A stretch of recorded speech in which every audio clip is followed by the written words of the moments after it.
All right, so I purchased this Founding Forgers. I think it's a 3 3/4 inch pocket knife, but I need a one, and this looked like a good one to get. So let me open it up and show you what all comes in there, if I can figure out how to open up the box.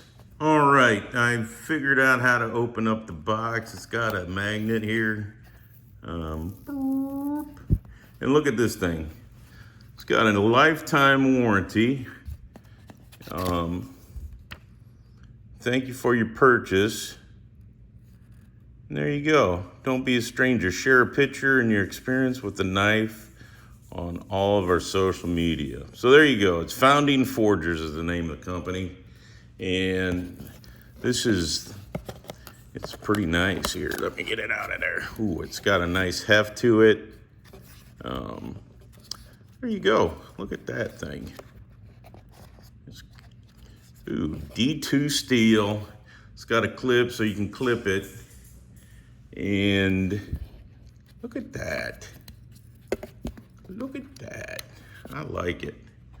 All right, if you're thinking about picking up another pocket knife, because like me, you probably have many, just take a look at this. Like I said, it's a Founding Forgers. I think it's 3 3/4 inch.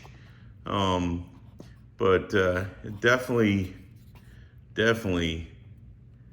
is very hefty, and it looks really good. The other thing I wanted to show you is how easily it opens up and then it locks in place. So like I said, it's pretty awesome little knife. So hopefully this helps you out. Founding Forgers. So there you go. Hopefully this helps you out. Thank you and have a great day.